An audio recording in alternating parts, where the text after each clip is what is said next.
Greetings, welcome to the Prime Directive. I'm your host, Jeffico. My co-host is always Chris. Say hi, Chris. Hello. So, Star Trek Prodigy, episode 3 and 4 and 5. Mm-hmm. We watched them all. We're just kind of doing whatever. Yeah. What you think? Still really good. I continue to be impressed with the plot that they're delivering me. I think we're probably going to be saying this a lot, but there are some concessions made to keeping this a kid's show. A lot of, I think people's reactions to things are sort of simplified.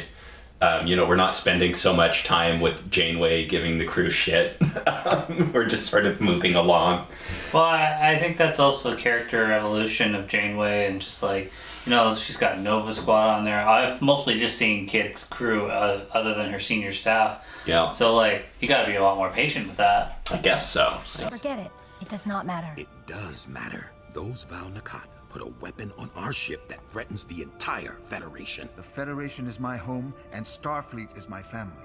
I'm pretty impressed with what they're putting down. We're juggling multiple timelines here, and it's interesting, and it, makes enough sense. I'm pretty compelled by what I've seen so far. Well, they have a science consultant. Mm-hmm.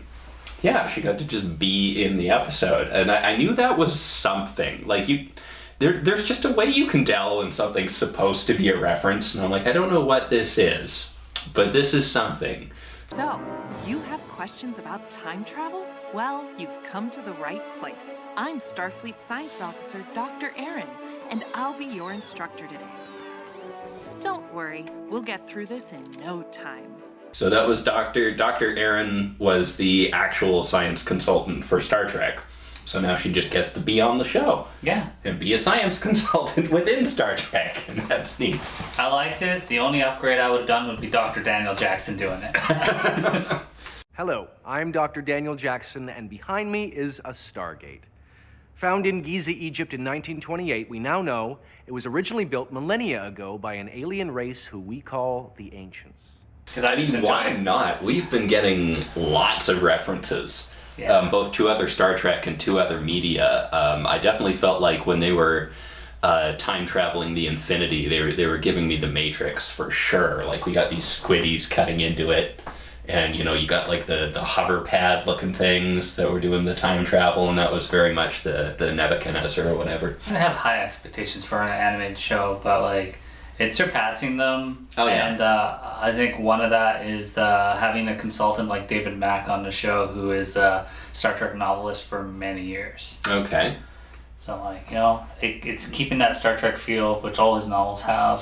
Mm-hmm. I think it's, there's something to be said for being the show that the studio is not focusing on. You mean the one they dropped from their own channel and gave to Netflix? Yeah, just the show with less supervision often seems to hold up better. Consider Deep Space Nine and Voyager being made at similar times, and the studio was much, much more interested in Voyager. That's something that you'll hear from a lot of the people working on Deep Space Nine. And I think a lot of people will tell you Deep Space Nine holds up better. Oh. As they were more free to do their own thing. Voyager was just TNG light, as Riker said. Mm-hmm. But, DS9 was the superior show. Mm-hmm. True Val-Nakot have the strength to overcome. Your heirlooms will remain here. Two shall descend, and the will of your ancestry shall be tested. We start with Gwyn doing the trials. Yeah. Of course, she's got to go against British baddie. Yeah, we have an ancient ritual. It's a fight to the death. Yeah. What's the test? You'll figure it out. Whatever. I was like, the test is a fight? It was just fight to the death. Yeah. There was a whole puzzle room down there, and you're supposed to work together and solve things. Nobody has ever done it. No. Nobody has ever done it. You escaped the puzzle and you made it back up. No, I just killed her and climbed out. Yeah, that wasn't the try. Yeah, Del and crew, going back in time. Yeah. To getting captured, meeting up with Chakotay and Birdman. Mm-hmm. A few good bird jokes. Every possible bird joke. Yeah. That's why I said only a few good ones. They're pretending to be space marauders, pirates or whatever. Mm-hmm. And galactic traders. Yeah. Or whatever. Yeah. Yeah, but like... And stuff like that is where the kid show thing kind of comes through. Like, they're just... Everybody just kind of goes along with it. Yeah, like, Chakotay's like, sure, yeah, you have a tricorder, you have a Vulcan, like, Yeah. why are you being helpful if you're just a traitor, like... Isn't it obvious? Captain. He is not a captain, though he does fantasize of becoming one. Was that really necessary? Vulcans do not lie. They help them get to the ship, they escape, and... I really liked the solution for turning the force field off. Jankom, they were right that you can't turn the force field off with the tricorder, but he was able to connect to another device which would turn the force field off, and I like that kind of sideways thinking. Yeah. When you do that in a show or a movie. Bell offers to be a distraction. It'll cause everybody to chase after them as Chakotay gets to the ship, and him and Birdman take off, but they were just supposed to send the ship away. Yeah, it was the phaser disruptor or whatever that got knocked out of Dal's hands. But also, that ends up being the difference. When they went back through time, through the wormhole, one of the Andorian dudes was like, they went a bit early. Yeah. So, I mean, is it fated? What's going on here? What's my time? So this is consistent with how time travel always works in Star Trek. You go back there and you're like, we can't change anything. We can't be involved with the past. You were always supposed to be there. It doesn't matter what you do. That was how it was. But like, have to push the domino over. Starfleet seems to operate on like the butterfly effect principle, where like you have to be so careful. But it seems like their universe actually operates on the Terminator rules, where it doesn't matter what you do. It's already happened. As long as the big events still happen, like. That's what Dr. Aaron said. That's what Dr. Aaron said. The most important part is you have to make sure these big events still happen, so the rest of the timeline proceeds normally, which means sometimes you may need to give history a little nudge. There's a big difference in the theory we're presented in Starfleet and then what we actually see on screen. Which it's always, it doesn't matter what you do. So once time starts changing, Gwyn starts back to the futuring. Disappearing. Yeah. So she loses the fight. All those little spears just go through her, but she falls down. I felt like that was a sort of an anime reference. We're doing a Fate Stay Night kind of thing with all the weapons appearing behind the one girl and just sending them out. But it was also a bit of a Matrix thing as well, where she's like stopping the bullets coming at her. Anime. You watch other cartoons, Chris? I have one or two. Not Star Trek related, huh? Crazy. Like that Witcher one, that was good. So they build a time ship. Yeah, we just do that the same way Worf did. Yeah. We got so many great. We are competing with Lower Decks for references. Yeah, well, we even referenced Lower Deck. We even did. That was great. I haven't seen a crew really dysfunctional like this since the Cerritos. Yeah. Good call, Doctor. Do you think the Doctor's going to be on the Cerritos in season 5? Kind of has to now. Yeah, I feel like he needs to be. Yeah. Even just for an episode. Yeah. I liked it when like it's like, oh, Gwen's like a ghost or whatever, and it's just like, I'm a doctor, not an exorcist. I'm like, 100% unnecessary comment. Did not need to be there, but great. Yeah. It's just like, just bring him in. Just keep doing it. Keep doing it. Pointlessly. Be like, we know you're the doctor. That's literally your name, sir. We couldn't come up with one. Sorry. There were a lot, but none of them seem to fit. Could have done that earlier. This is all completely illogical. Right now, it doesn't matter. Let's go home. They go back in time. They pick Gwyn up. They bring her back to Voyager. He gives her an armband. Just like he has. Yep. And was that what was Seven using when she was jumping around timelines in that one episode? Was it the same kind of thing? Probably. I think she had an armband. Yeah, I need to go look at it. Yeah, and then Murf's getting messages from the future, Chris. It looks like Future Guy. Yeah, that really looks like Future Guy from Enterprise. I hope it's not Daniels, because I like what you said. It's Archer? Yeah. So I think the original plan was that Future Guy was going to be Archer. But obviously we never got to that point. So who knows what they would have even ended up doing. You know, just because that was your plan at some point doesn't mean that's where you end up. But yeah. Well, I mean, if Scott Bakula shows up, there's going to be a cleanup on Aljeff. Oh, yeah. Yeah. Finally, you're all here, but I don't have much time. They're coming for me. Good luck. There's been so much of a renaissance of going back to old Star Trek, or at least 90s era Star Trek, and we have seen barely any love for Enterprise. Yeah, you know, when I talk to people, I don't hear a lot of love for Enterprise, and I like Enterprise. I rank it fairly high. Yeah. Yeah. Season 4 is among the best Star Trek seasons. 3 and 4. Yeah. I'm a big fan of 3. Mm-hmm. That's where I got my trip to Paul romance. And we did get, you know, the those old scientist episode of Strange New Worlds. We got to talk about the grapplers and how cool Hoshi was and that kind of thing. Yeah. But we haven't been seeing a lot of the characters coming back. You know, we get all these Voyager and Deep Space Nine chats on lower decks, but not a lot of Enterprise cameos. Well, you know, Archer's name was listed in Discovery at the start of like top captains. Yeah.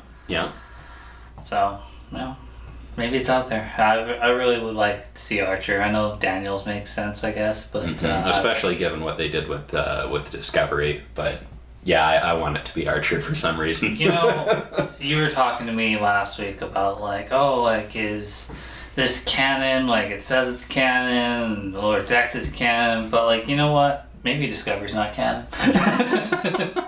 It is, Jeff. Maybe it's not, Chris. Maybe it's fever You know dream. what? If it makes you feel better, then I'm not gonna sit here and tell you have to suffer.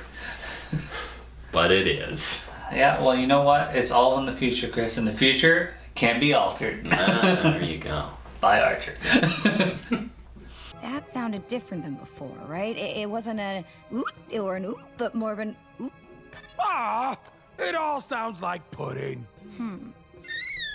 Like, okay, I don't know what Murf's saying. Nobody seems to know. They've had some time at Starfleet Academy. They could have had an actual professional linguistic person. I think reasonably Murf should be able to like write something down. He's clearly intelligent and can understand language. They're putting him in security. You have to be able to communicate. Yeah, that's insane that they can't communicate with him in any way, really, but whatever. So, back to Cetacean Ops. Yeah, with Jillian. Yeah. Yeah, of course named after Dr. Jillian Taylor from The Voyage Home. Yeah. So I think this pretty much locks down that, of course, that is either George and Gracie's child or grandchild or something like that. Yeah. Yeah, that makes sense. Mm-hmm.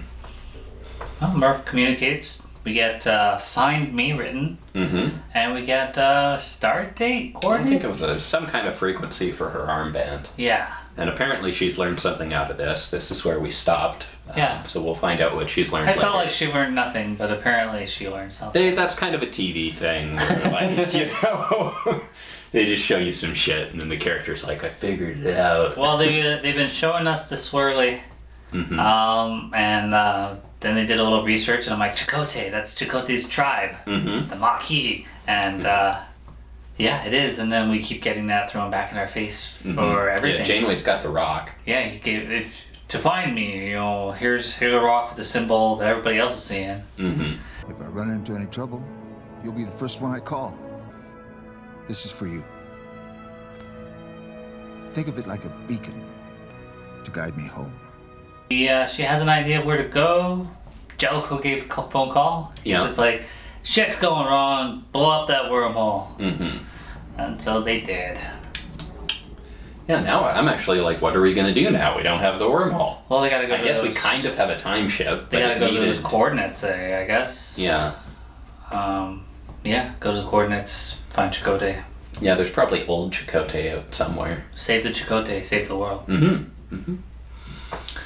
We got a little bit with the Diviner, and he's a happy guy still, but we also saw future Diviner. It's kind of hard to imagine how he gets to that point. Yeah, well, we still saw future Diviner hunting them, so. Yeah, we'll see. I don't know.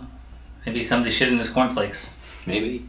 I know the failed mission you were on was a harrowing ordeal, but I'd be more than happy to discuss the matter. We were just leaving. Perfect! I'd be delighted to escort you all, personally. Got, lots of good gags with the Doctor, distracting him by making him tell you about his holo novel. If they add another Rodrigo again. Michelle didn't want to sit with him in the cafeteria. Well, she hesitated, but she goes and sits with Nova Squad. Yeah. How thought me then, Chris? Great. There's great. I'm not sure if I'm at the point where I would recommend this to like a non-Star Trek audience. It's not something that I'd be like, yeah, jump into this the same way I would be like with Strange New Worlds or something. But for someone who has an interest in Star Trek, I think this is absolutely worth watching. Season 1, I was a little like, oh, there was some fun episodes in there, but we're mostly just watching it for the, because we kind of feel like we have to. We watch everything with the word Star Trek in it. Do we now? Well then, when we get that lull, I might have some things for you to watch, Chris. Yeah. But for anyone that's into Star Trek, I would say absolutely go check this out. After 5 episodes or whatever, it's really impressing me. Yeah. No, I'm definitely enjoying it. I'm loving the references. They don't just feel like they're just throwing references at you. Like the universe feels lived in. Yeah. Yeah. Like on Lower Decks, they'll just throw 100 references at you. Where this one, you were actually getting visual pictures of like and why the references are in there.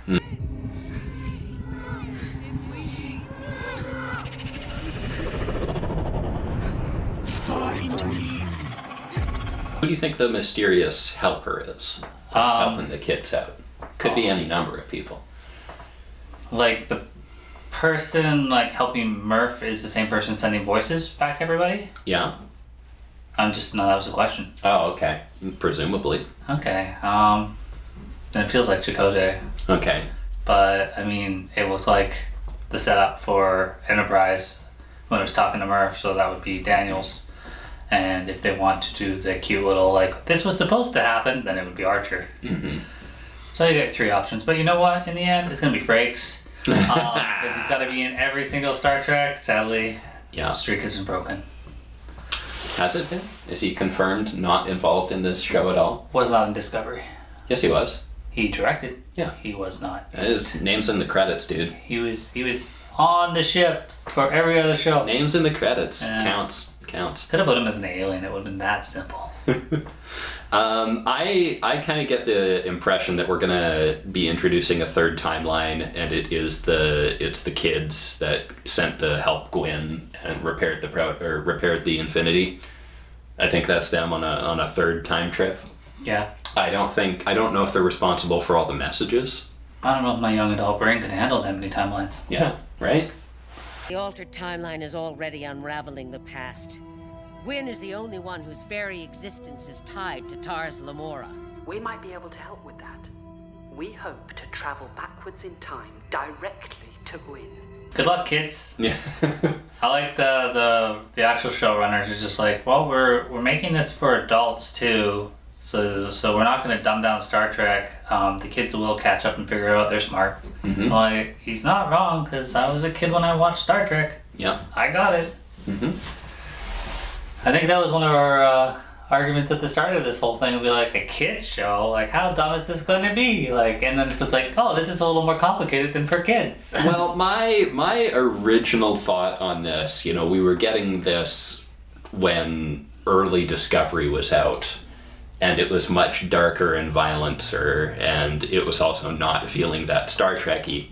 And a kid's show is not burdened by those expectations. A kid's show can be, we just show up at a planet and have a moral dilemma and learn our lesson.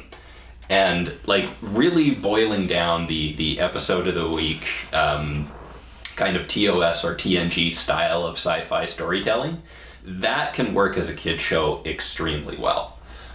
So I was initially looking at this like, you know what, this could be more Star Trek-y than I think a lot of people are giving it a chance to be. And it ended up as something a lot more complex and interesting and compelling than I was thinking of. Yeah. Yeah, I definitely agree with that. Well, as always, guys, thanks for watching. See you next time.